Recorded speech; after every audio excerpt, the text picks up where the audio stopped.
So welcome. We're going to talk about how submarine cables can and will and have to support the digital transformation trend and the current market challenges and strategic opportunities.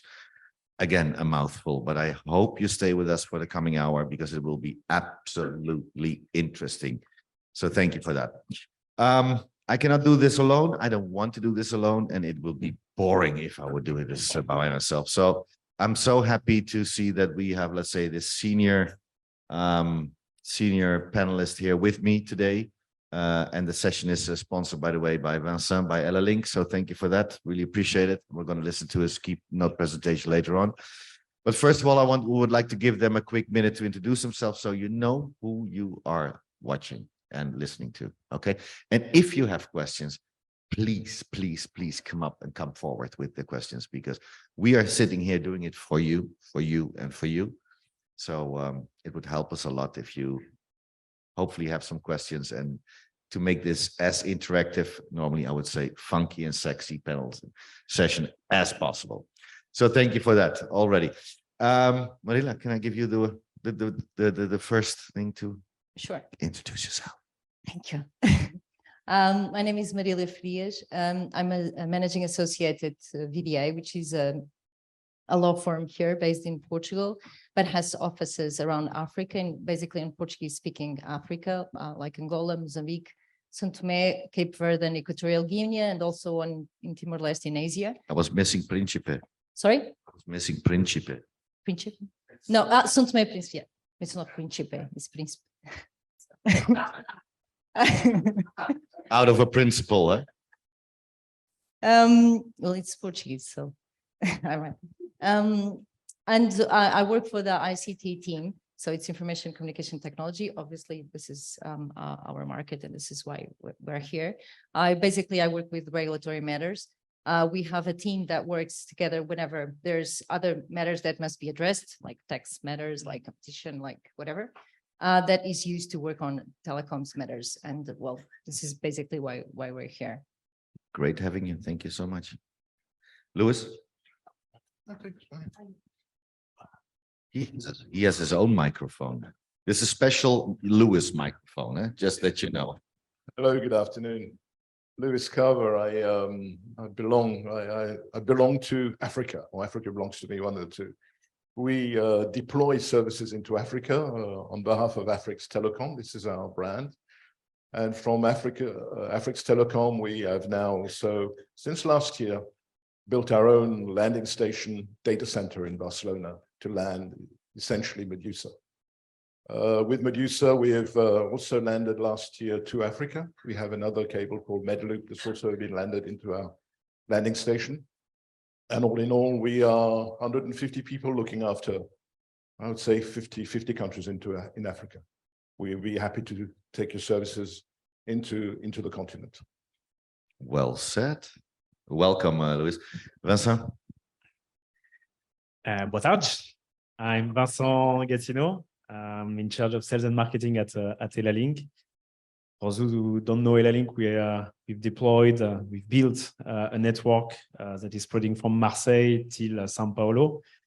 And our, I would say, core country of presence is Portugal. And basically today, my wish is that I could transmit you all the belief that Portugal has become the hottest country for cable in the Atlantic at the moment, and there's going to be a great boom we're going to live for the coming years. Thank you so much and welcome to the session. My good old friend Arthur, please tell who you are, because for the one or two persons who do not know you. Hello, good afternoon. Boa tarde a todos.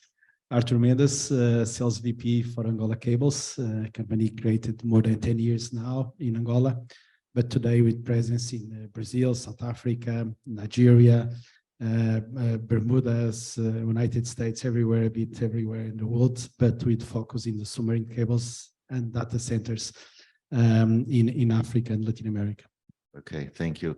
Andrea? Hello, everybody. I'm Andrea Carniti. I'm in charge of sales, data sales on the African market. I work for Sparkle, and a few words about Sparkle. Sparkle is the global network provider of TIM Telecom Italian incumbent. We own and operate fiber and submarine cables network all around the world, basically touching all the continents. And we still have today some new initiatives on cables such as Blue Man, for example. And we are also one of the 5 biggest internet service provider in the world, internet backbone provider in the world. Thank you and welcome as well. And last but not least, Rotash, you're here, and we're missing you in one of let's say the empty seats here. But you have a good reason not to be here. But gladly you could join us virtually. So please take a minute and tell the audience who you are, what you do, and why.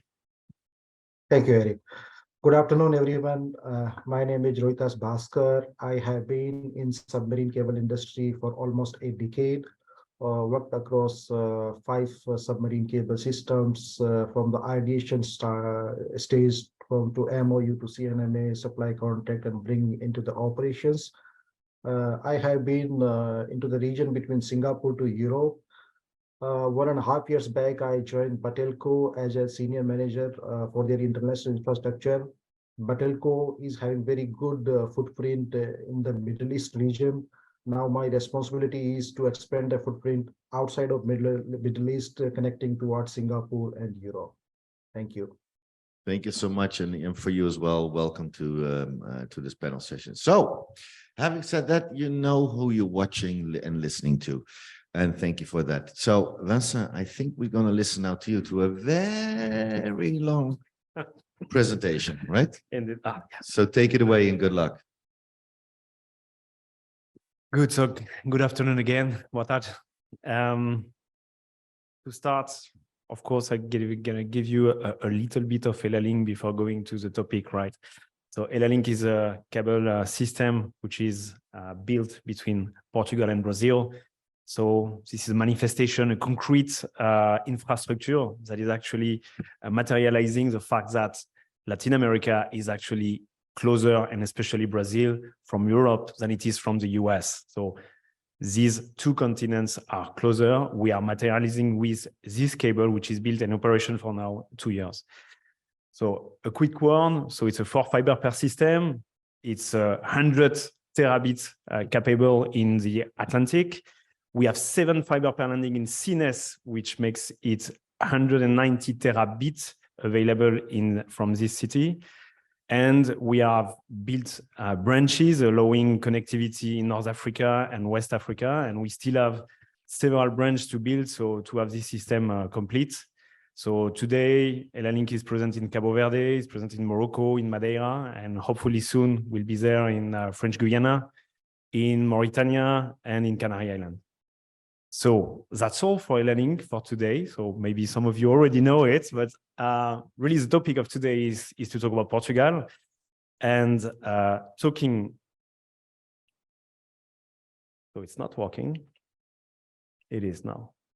So talking about Portugal, I would like to highlight a specific location, which is this place. So maybe if you're a fan of history, it happens to be the Praia Vasco da Gama, and this is CNES actually. So this is a city where Vasco da Gama is born, and we strongly believe that this city will be part of, again, of history of Portugal, becoming a big hub in terms of digital, where we're going to see several cable landings there, and already a massive investment in data center.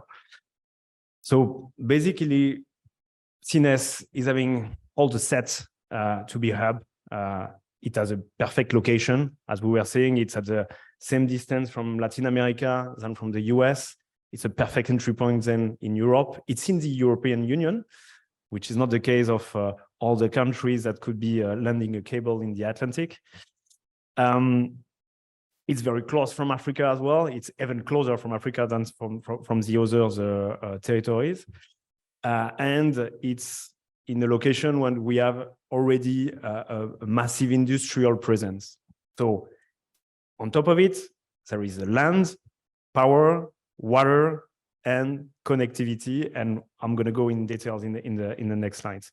So first, location in the Atlantic. But what's interesting as well in Sines is that there is cheap land to acquire and available. There is a massive production of power, which is green on top of it, and which is not competing with any big city population. So there is no arbitrage to be done between whether we can use it for a data center or for the population. And finally, there is water, which for those who like to go to the beach, you know, it's cold. And yes. So you may not go a lot at the beach in Sines. I'm not the best to talk about it, of how it's a best location. I think some people have already understood that, talking about the people from Start Campus. So maybe if you wish to understand better why it's the best place, you should directly address them. But basically there we have a 3 billion euros investment, which has started. The construction is there already, and I believe it's going to be delivered this year for first phase. So, well, one part of the equation of becoming a hub is there. There is an investment, and there is all these aspects.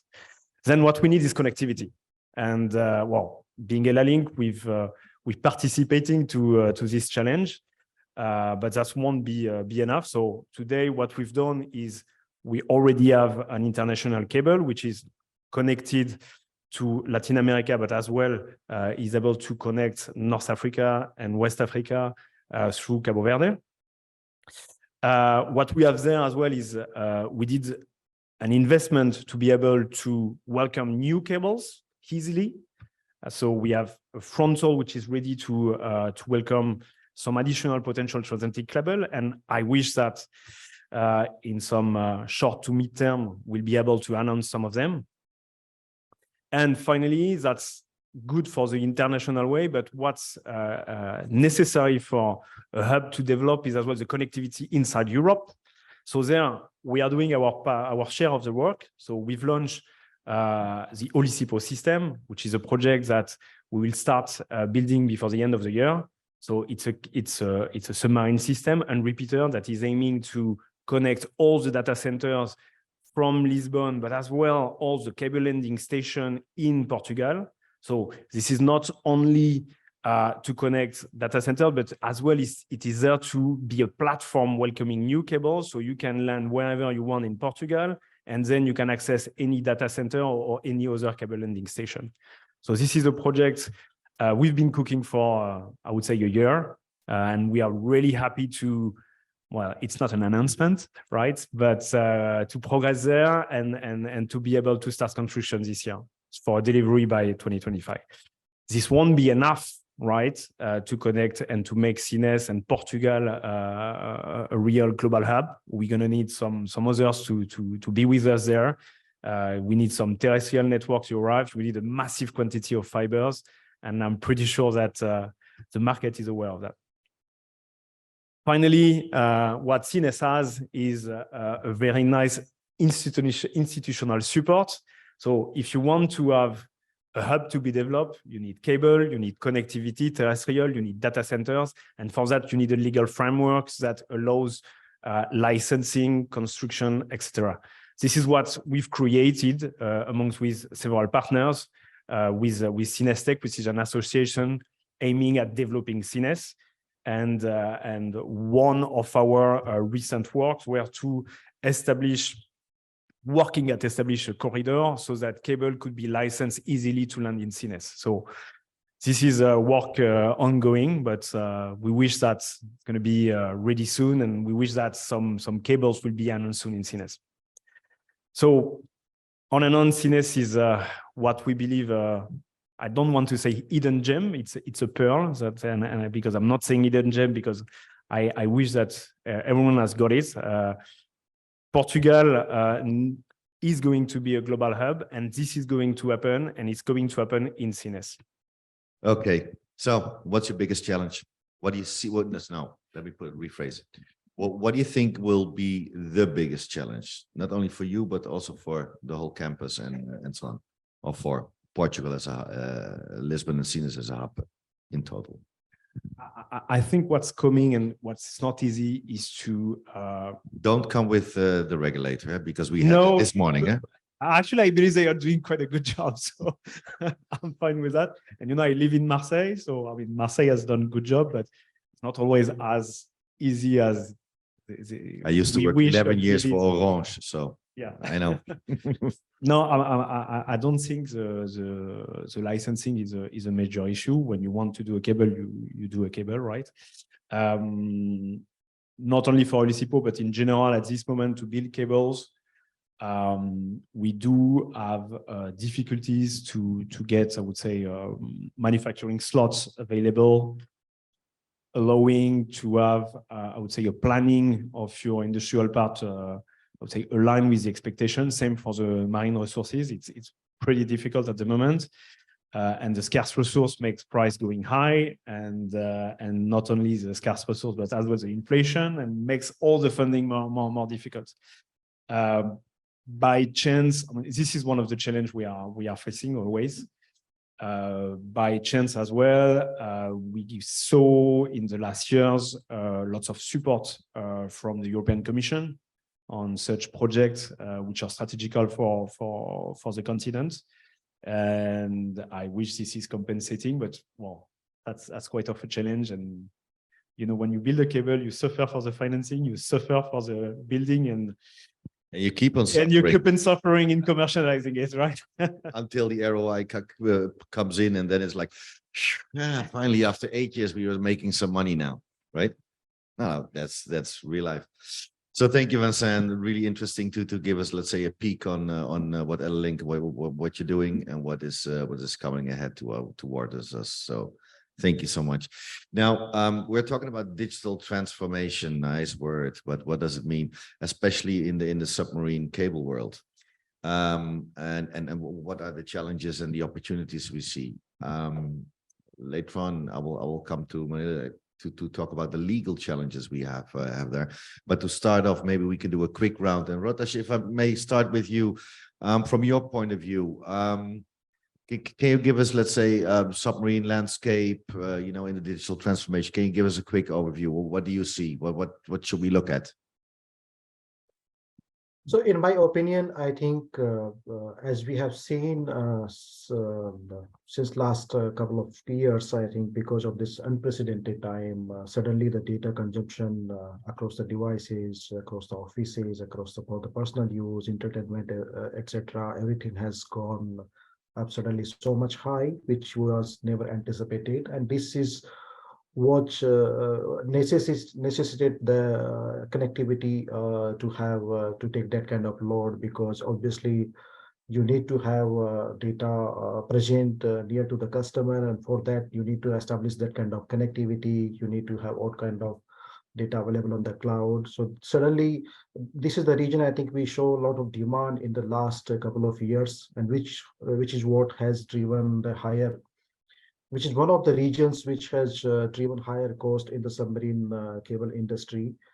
And now we see, I think that demand is kind of little bit tempering it down, I can see, because of various kind of regions, because of some challenges on the economy level, which our countries are facing. And because of that, some companies, or especially the OTT, which are facing the challenges, they have slowed down their investment. I see some demands little bit slowing down, and people have learned the lesson of how to overcome the supplier challenges as well. So I think that can be taken down. Then I can see some cost of the connectivity is coming down, but still I see stable demand definitely is going to be there. So submarine cable will definitely play a key role continue to play a key role in the digital transformation across the globe. Okay, thank you. Artur? Well, it's a nice word that everyone is speaking about, this digital transformation. For us on the submarine cables area, what we say is that all of the digital transformation in the world will need traffic.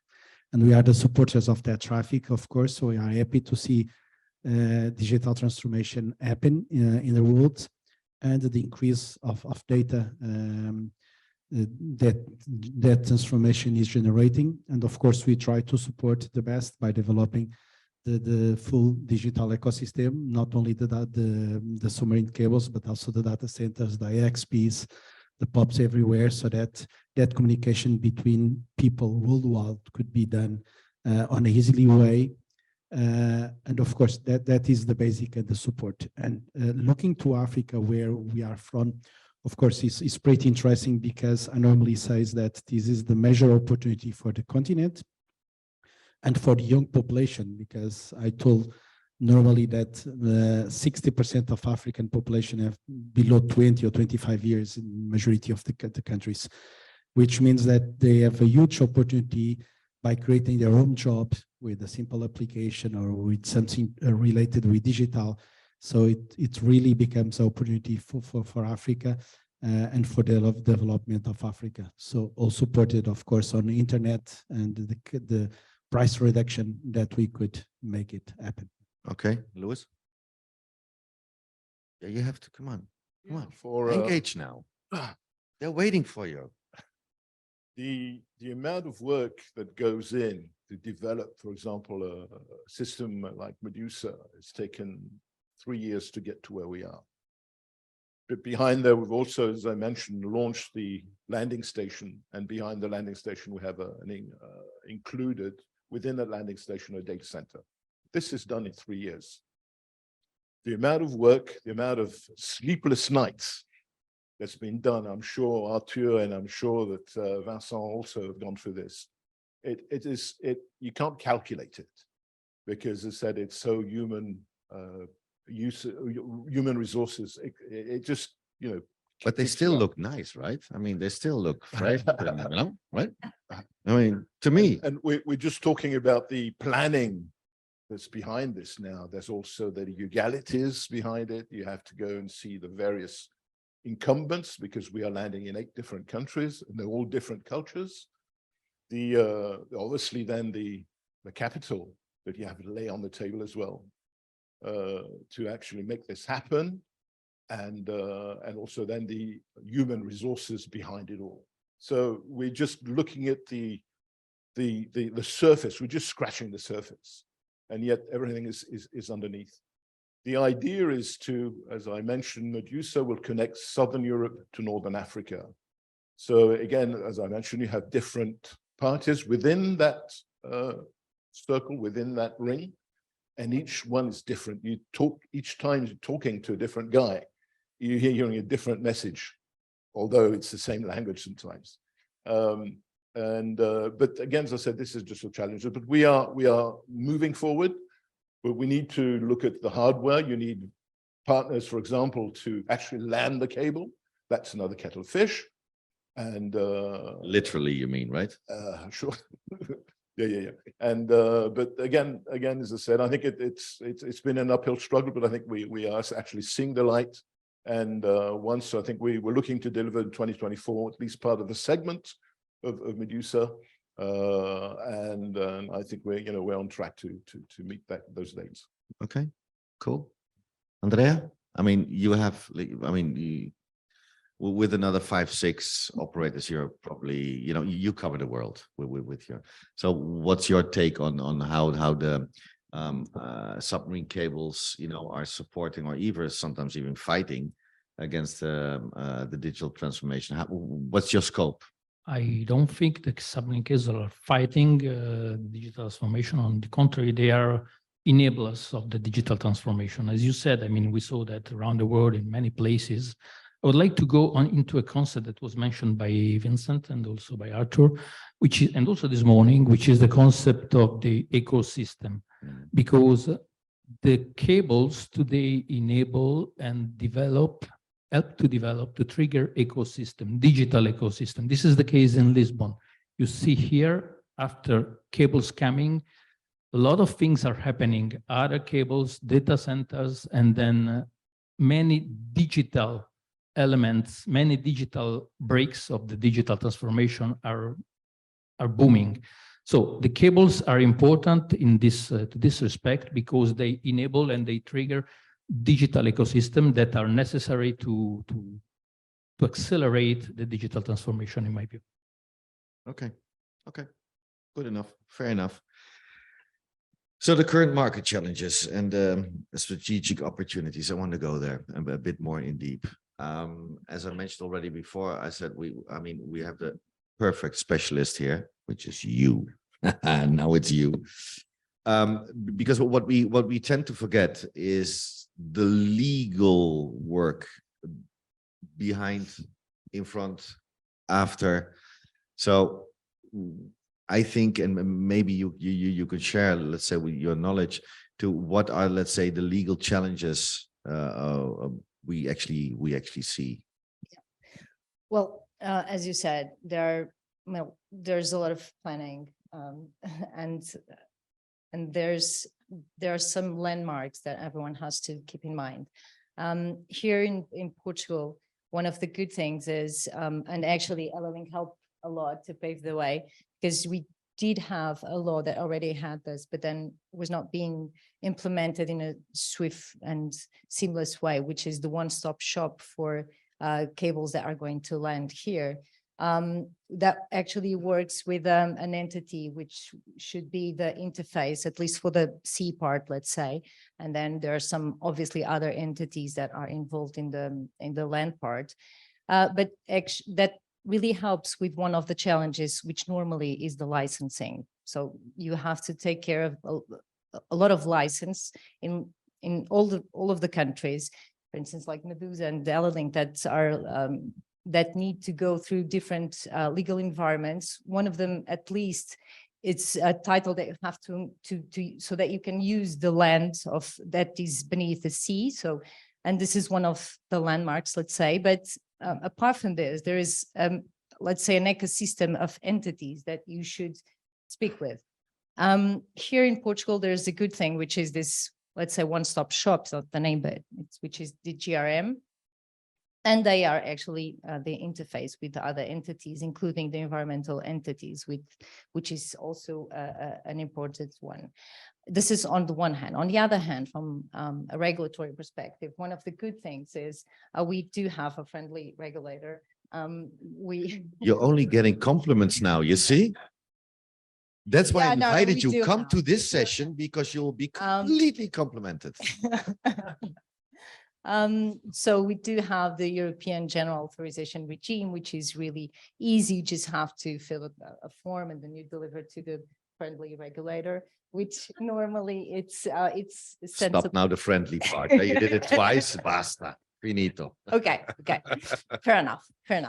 But well, it's more, although it's called authorization, it's more a notification, because you don't really wait for a decision, and there's you can be asked more information, but there's no approval, so to say. So let's say it's fairly easy, and once you're registered with regulatory authority, you do have rights of passage, and you do have certain important rights to be able to lay the cable and use the infrastructure that you're going to need. So what I'm trying to go with this is, besides all the reasons that Vincent said, there are a lot of other, even legal reasons to see Portugal as a good place to land at this point, because there's actually a legal environment, there is expertise with the public entities, and there's a friendly environment, let's say, even from a technological and from a political and a legal perspective. So I totally agree when Vincent say it's a good place to land right now. But you're not going to tell me that legally it's a walk in the park. It never is. It never is. Don't get me wrong. It isn't. Obviously, you need planning. You should, in the beginning, let's say, you should start with a matrix when you know when you're going to ask for each thing, the requirements that you're going to need for each thing. Obviously, it's never a walk in a park. There's a lot of work involved, but there's no blocks. There is no entity that does not know what they're doing. The glass is half full instead of half empty. Yeah. With the people you need to work with. Completely. Even with these guys there. Then half full, let's say. All right. Compliments again, huh? Yeah. Right. Plus the very good work of her company. Huh? Let's not forget this. Vincent? And if I add, I mean, there is a massive work of planning with future customers, with anchor customers that we work out with Marilia, where a developer of infrastructure like EllaLink is working at federating interests, which are sometimes divergent, so that they can participate in the build of a cable where we have to prepare all the, I would say, contractual parts, which involves the fact that they are part of it, being a customer with other customers, with subcontractors, and this part of the work as well in terms of legal is massive. Okay, Rotash, do you agree? I mean, do you see within Batelco and the countries you're covering, do you face the same easy things, or is it really difficult? Tell us, enlighten us a little bit. Well, what are you facing? This you're asking from the legal perspective or overall perspective of the cable system? As broad as you want to bring it. I would say without legal, we cannot exist.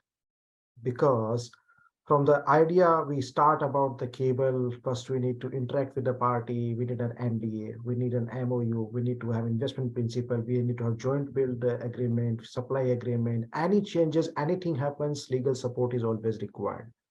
And not only from the one legal only, because submarine cable, it touches many countries. So we need to be involved as per the local law and regulations, because even for supplier to do various kind of activities, be it kind of survey or installation, and later on operation and maintenance, we need to follow the local rules and regulations. So legal support required, I would say, for the life of the cable, design life of the cable, that's 25 years that we generally consider. It's not an easy process to start a cable process. There are various things involved, like planning. It depends on many things. A company alone cannot build a cable. We need partners. We need multiple partners, not only from the funding perspective, but the cable travels through the various territorial waters. So we need a local licensee who can support in the cable system during the building, installation, and the O&M phase. Let's take the example of Bahrain. Bahrain is situated inside the Arabian Gulf. There is no international water inside the Gulf. If we take the cable from Bahrain to all the way to Europe and Singapore, we need to touch the territorial waters of Qatar, territorial waters of UAE, territorial waters of Oman.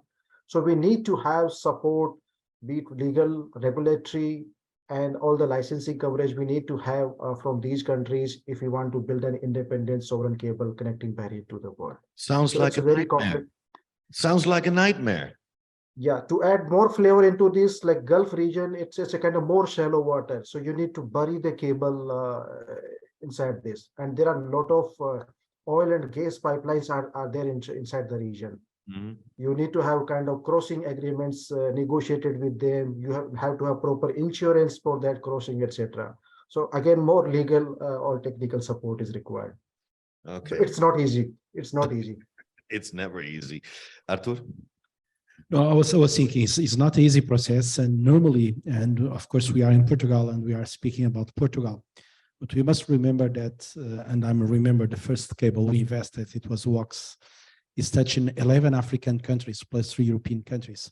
So meaning you have different regulators, different laws, different ways of doing things.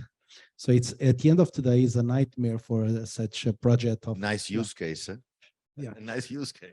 Yes, for these big ones at least, and we could see different speeds from one countries to the other countries. So it's not an easy situation. And I'm still remember another portion because, okay, it was tough. We got it, the cable in the water is running beautiful, and then there's a damage in the cable. And then again, we needed specific permits and license, and then the boat arrived with a portion of a cable, and then we need still to go and to pay the taxes and whatever, and to wait a few days before. And of course, as operators, we wanted that repair to be done as quickly as possible. And we can't afford to wait 3 or 4 or 5 days for someone on offices to say, okay, you are good to go. Yeah, I totally agree with what Artur said right now. I mean, I was thinking exactly to this, to the cables that touch different countries, especially in Africa, and you have different legislation. Because Sparkle had an issue years ago at the Dead Sea, you know, where they sabotaged actually the cables. Remember? It's a long time ago. I don't remember, but Yes, I'm not the youngest anymore. That was not funny.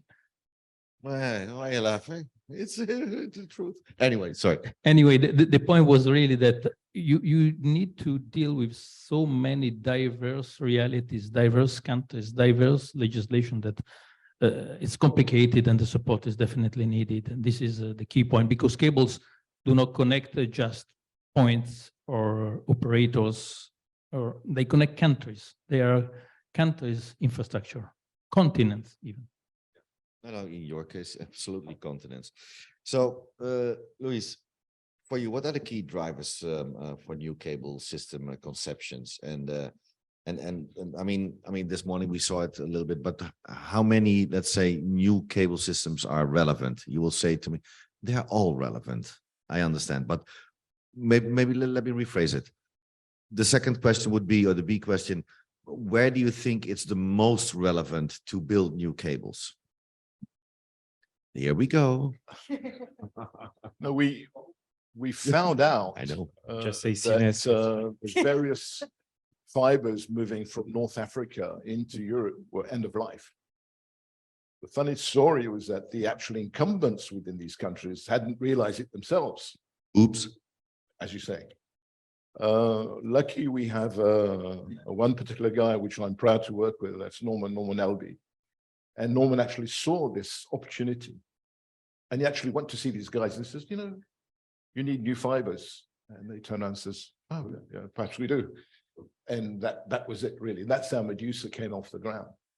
Because way back in time, he saw that there was a big requirement there to connect that bit of Africa, North Africa. Saying that, Medusa today is well, it's planned on paper, but we are always seeing it's being pulled north, south, east, west to be extended. So there are requirements in the end, and it's coming from the market. It's not coming from us. We're not, you know, we're not seeing it. We foresaw Medusa coming off the ground, but we didn't foresee that we are being now pulled from all extensions to carry on other stages of the project. Now, for an African perspective, because obviously I also have an Afrix Telecom hat as well, it's that Africa is essentially covered by cables on the coasts. There's nothing in the middle. So there is now, this is not obviously subsea, but it's obviously terrestrial infrastructure. And there's a big requirement to get across north, south, east, across the continent. And we are also, although we're a small player into that market, we will then take services or extend the actual infrastructure where we need to do, because there are demands for this, for that, and so on and so on.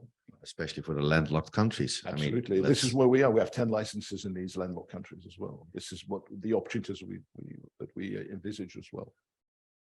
Okay, Vincent, for you, what are the key drivers for new cables conceptions, and where do you foresee, except of course being to super Brazil? general, I mean, you need to put a new cable on your new route when a cable is retired because of its age, when it's full, or to another location where there is a lack of connectivity. I mean, that's the drivers, and sometimes you need a second cable for diversity. And at some other times you need as well either big corporates or country for some independence or sovereignty or pride that want their own cable. Right? So, I mean, these are the main drivers of building new cables. In our case, I mean, and talking about what we do, I mean, EllaLink was built to materialize a proximity and to create new connectivities, but as well at some time opportunistically to renew some infrastructure or to provide diversity. Was the case for Madeira, was the case for Cabo Verde. And what you do when you build such a cable, you create opportunities as well to the geographies that you are getting close. And this is why you put what's called branching units, allowing you to extend your cable to some other location. As was saying Louis, you start with a plan and you realize that you are getting, I mean, you're creating opportunities. So you are getting close to some other countries, and you end in connecting Morocco that we were not thinking about it at the beginning.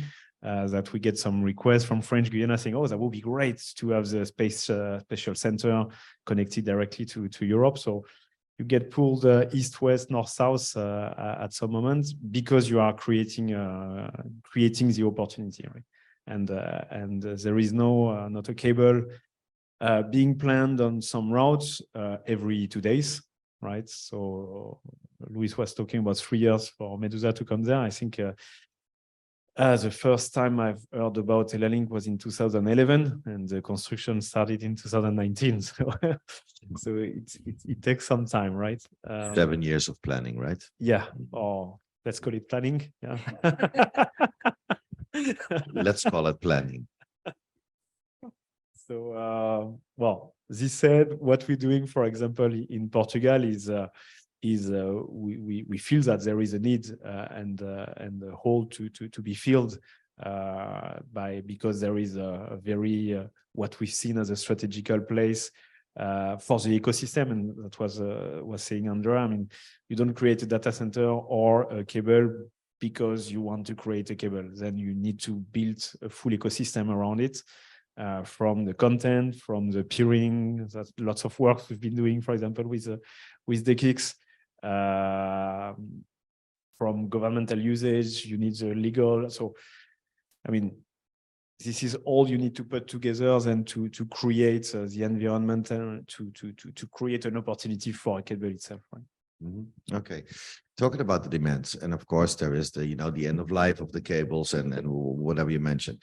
But if I look, for instance, the question would pop up with me. I mean, Africa, and Arthur, you were right by saying, listen, 60 or 70% of the population in Africa is, let's say, what is it, 30 years and lower, right? So what will happen to the traffic then? And what does it mean? Because I can understand if we try and move and do our efforts, and we have more sea cables around and several parts as well, also in the west of Africa and in the east of Africa, to connect everybody as much as possible, also the landlocked countries. That's all fine, but mainly it is because where is the IP traffic from Africa going? 99% is going to Europe. But what will happen if the content will remain in Africa?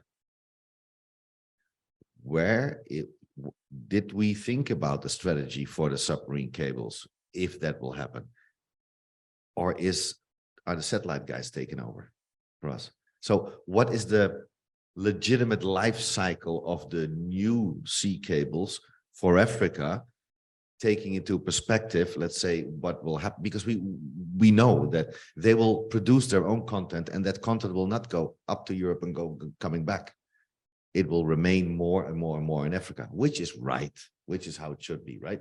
I mean, also from a latency point of view, from, whatever, think about sports and about football games and these kind of things. So why cannot they sell to other continents? Sure, exactly.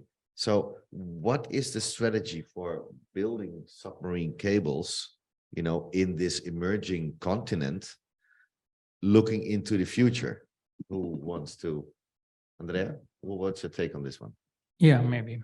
Well, the drivers and the strategy, I would like to reconnect to a point of Vincent, would be, first of all, resiliency, because in many places you have just one cable. And with the, how can I say, strategic and so important connectivity you run on cable, today you cannot afford to have just one. So this is certainly one driver.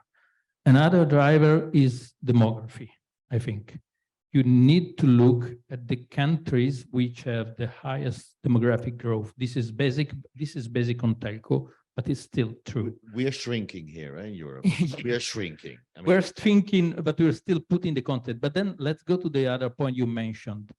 What happens when local content develops? Well, from a certain point of view, I think this is a paradoxical effect of the cables. The cables come, they help to create ecosystem. The ecosystem gets local, gets more and more local, and this decreases a little bit the need of the cable. All the planning of the cable has some paradoxical or strange effects. This is one. Another one could be that you just think about the cable, you go, and then you start thinking that this could be connected, this other could be connected, and you materialize new needs that were probably lying under the surface and you couldn't see. So this is my point on this. Okay, so from outbound, It's a very difficult exercise to plan anyway a cable, I think, and you see in the result that sometimes you have not enough capacity in some cases, so sometimes you have too much.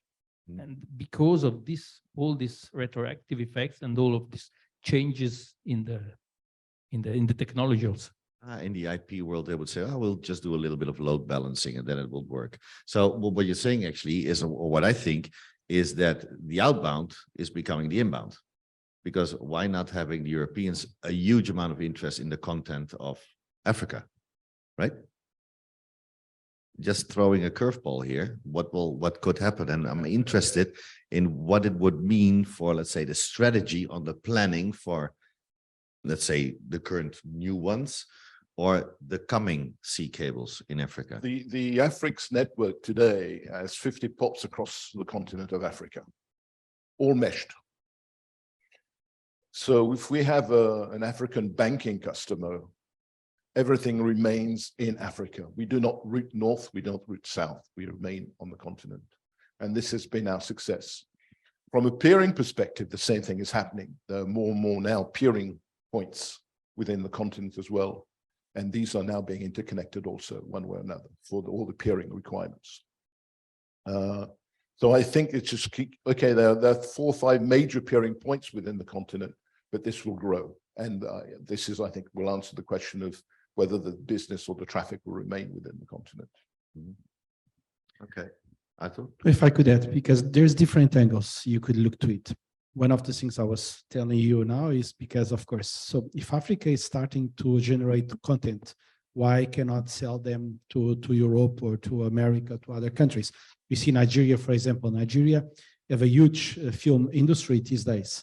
So, of course, they could have the need of having that cables, switching between the inbound and outbound, and sending that content to the rest of the world. But anyway, even if and we see that explosion in Africa, there's a lot of data centers being built there. Carlos Paulino was speaking about it, and the Equinix investment, for example. So it's true, we have that need of maintaining the traffic locally, of having the data centers locally, to have the IXPs to exchange traffic locally and to maintain the traffic locally. That's true, but that don't mean that the submarine cables will not be needed. Otherwise, if you think about where is the most traffic in the world is between the United States and Europe. So both of them are developing economies, both of them have produced their content, but the amount of traffic between them, it's still huge. So that will happen the same for Africa. Of course, it's taking more times, but the traffic is always be there. So that will be not the trend to build it or not a submarine cable, I would say. So the need will be there. What we could see is that, and in the morning, the panel spoke about it. So we see the hyperscalers investing in the major routes of the world. They are not investing in the small ones. So they are not doing what EllaLink made it, or what Angola Cables made it by connecting Angola to Brazil, or what Medusa is doing, because for them, of course, their traffic or their huge traffic flow is not there, but didn't mean that that countries needed that connectivity. Is vital for them to have that connectivity, because most of them are still not connected. They just have a cable. That cable could be cut, and then they are out of the equation. So it's pretty important that someone still keep investing. It's not as they will not make as much money as if they build it on one of the massive routes, but there's obligation in terms of the roads to keep investing in that countries in connecting that economies as well. Okay, thank you. Marila, I'll come now to you if you allow me, because you listen to what the guys are talking. So from your specific legal point of view, what do you foresee? What do you think will happen? What should they look out for? I mean, I'm asking a little bit your glass ball prediction. if what you hear, what we have currently in place, what is coming towards us, what we might expect. What is your, from a legal point of view, what should we look out for? What is really important to watch?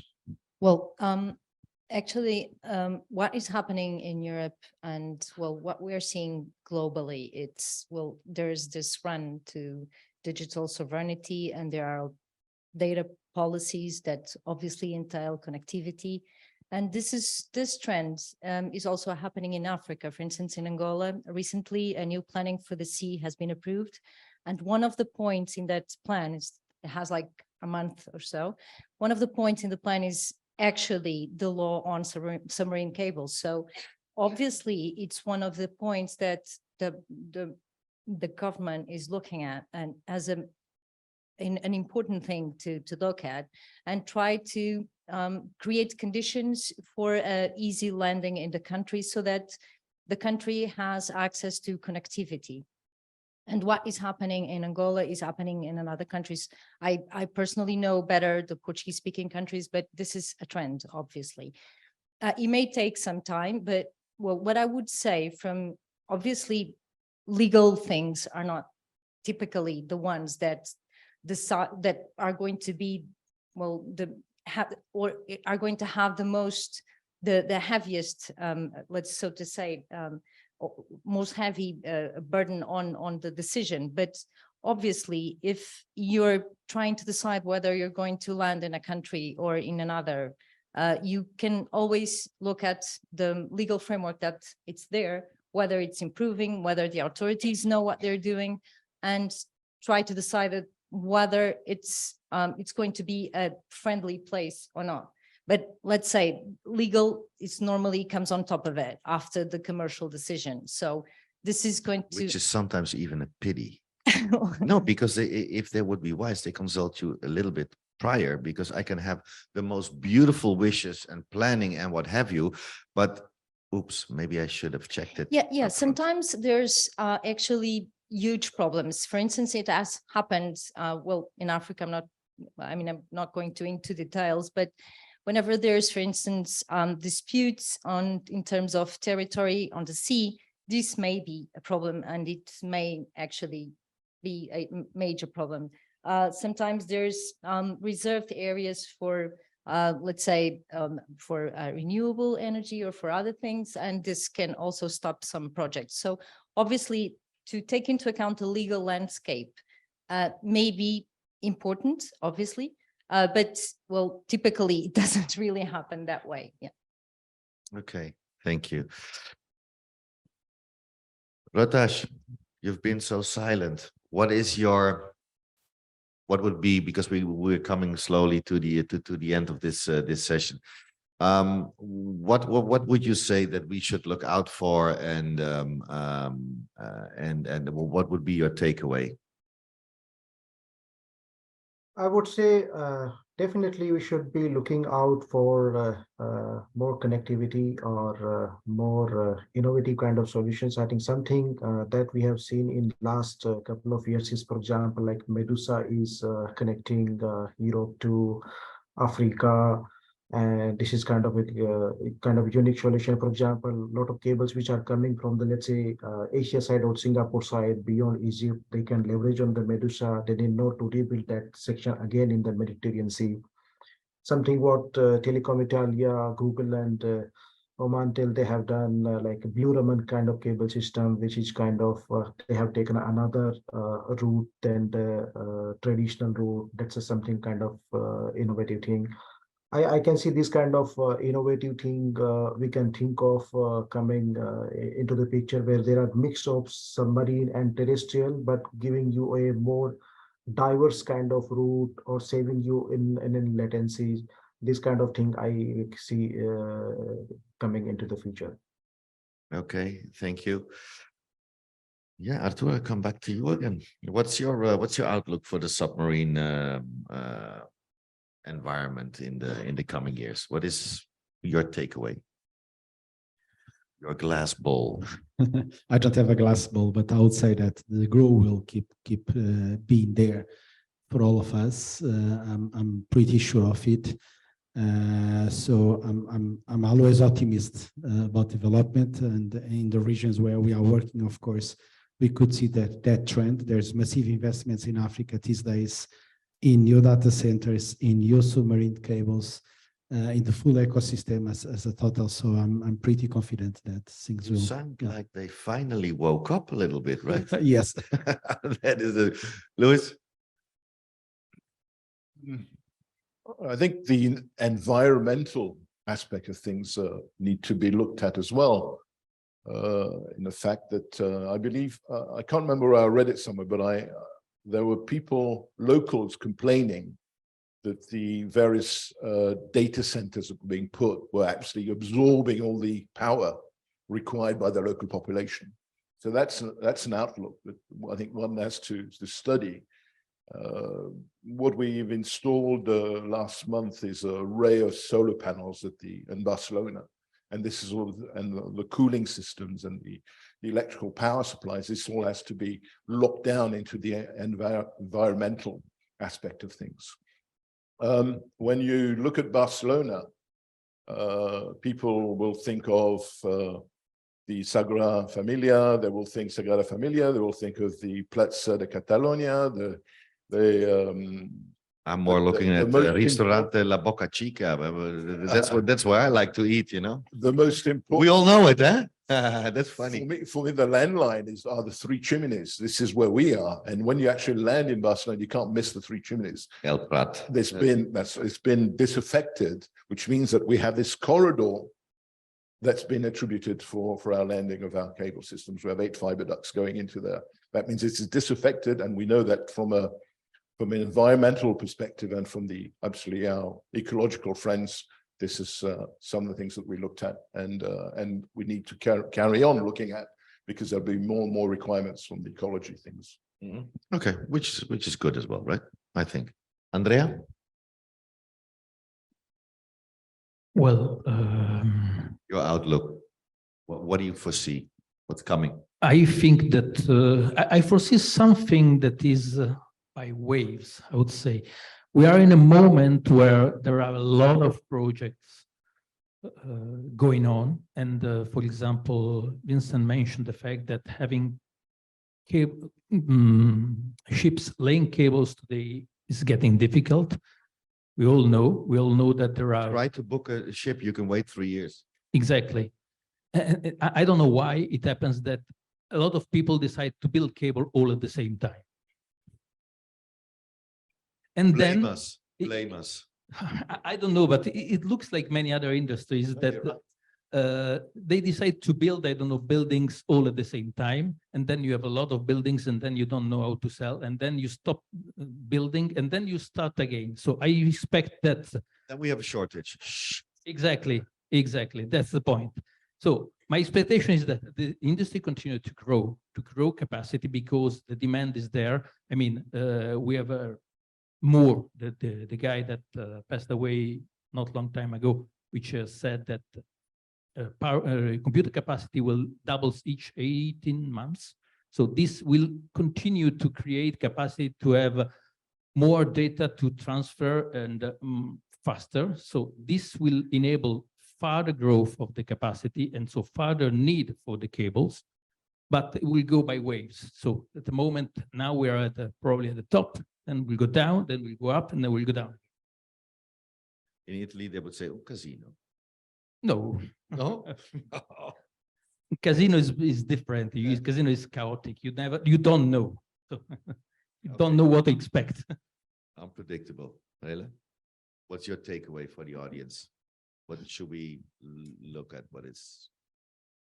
Well, I'm not sure I agree with the trend that everyone wants cables at the same time, and then nobody wants cables at the same time. Not sure you can actually compare with buildings, but okay, we have another just opinions. We have another hour. Let's discuss.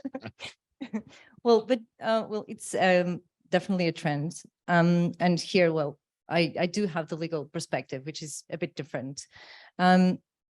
But there are a lot of, as I see it, there are a lot of opportunities.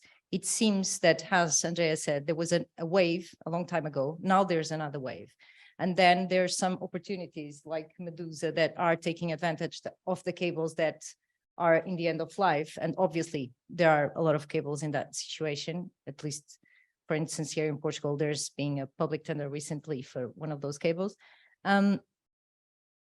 So I think that the need will keep growing because everyone wants to go digital. And so there will be a lot of opportunities from a legal perspective, basically, to sum up what I said and what you actually said. Sometimes it's really important to add legal to the planning in the beginning, just to make sure that you avoid some issues that obviously are there. You're just not seeing it yet because you haven't looked into it. Double check. Yeah, it would be a Double good idea just to make sure you can land on that place, and actually there's licenses and there's an entity and there's, it doesn't take that much time, and it can be really helpful even to decide exactly where the cable is going to land.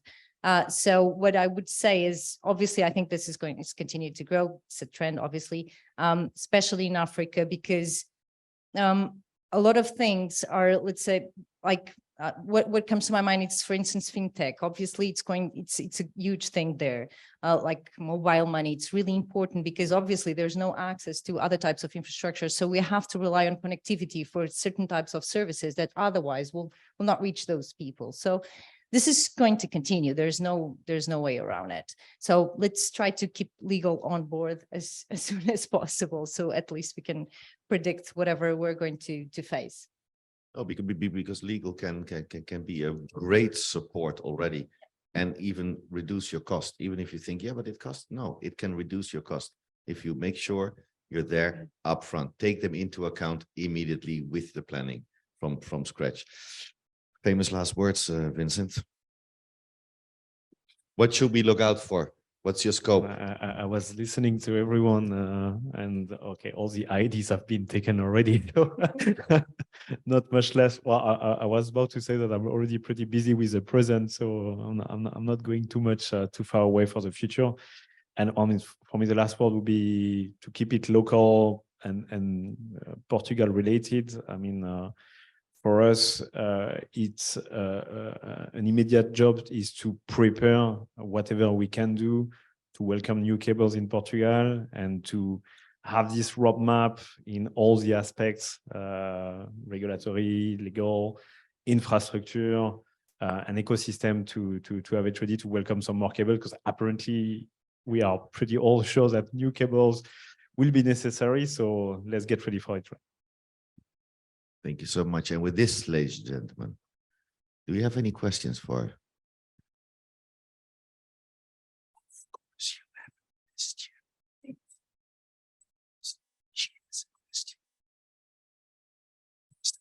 Oh.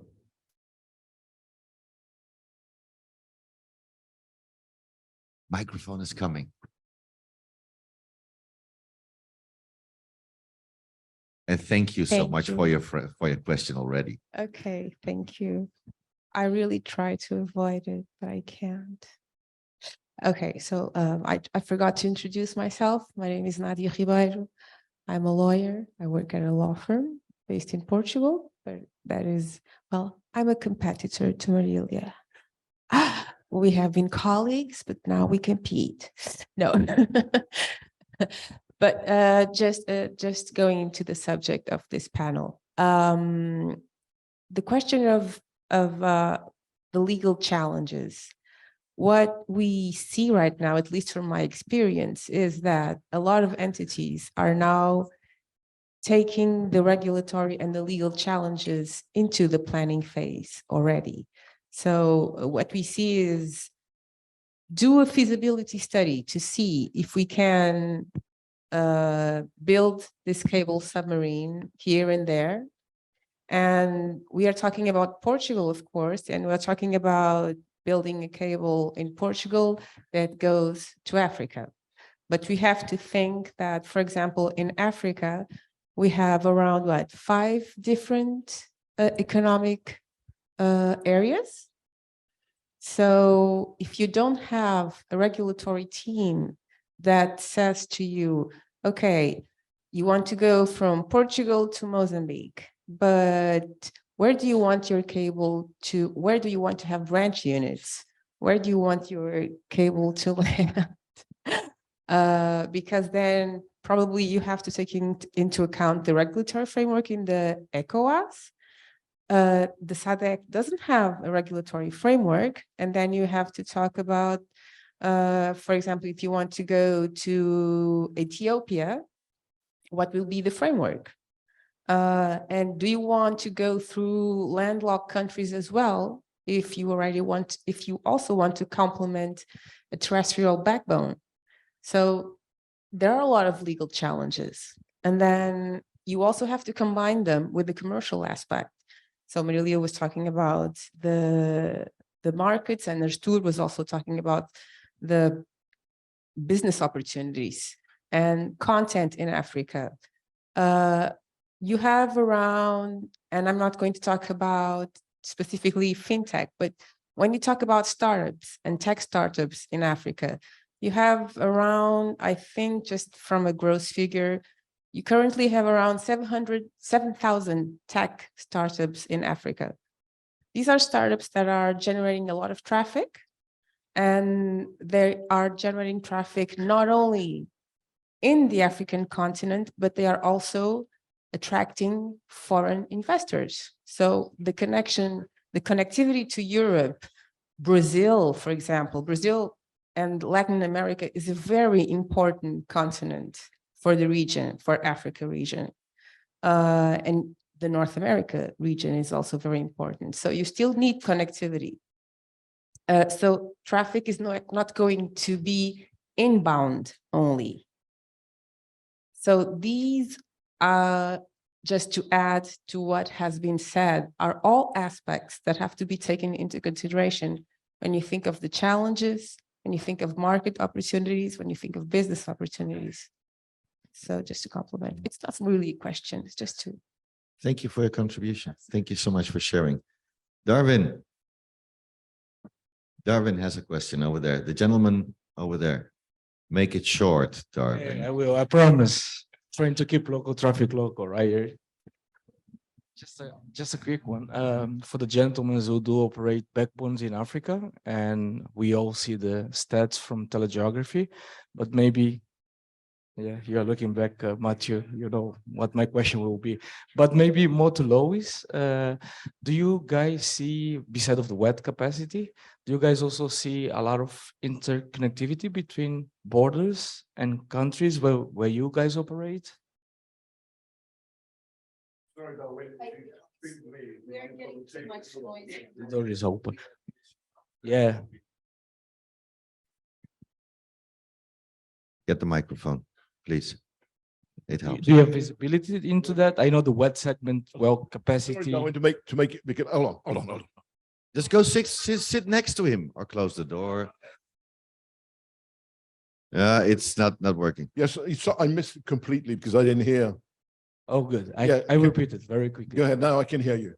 You can? Okay, cool. So we do have a lot of backbone providers operating in Africa. And I was just wondering, with all the POPs Africa has in Africa, beside of the wet capacity going up north or going down to the south, do you see also traffic being exchanged inter countries within Africa itself? Definitely, this is our success, is that, you know, we do, it's fully meshed. You want to go from, I think what our competitions are doing is that, for example, you know, you have business coming from, say, Senegal, and it needs to go next door to Gambia. It goes somewhere else and it comes back down again. We go straight from Senegal to Gambia, and you know, they're two countries neighboring each other. And it's similarly with the whole of the continent. The network is so dimensioned and configured that it will remain, it will take the shortest path and giving you resilience and redundancy at the same time.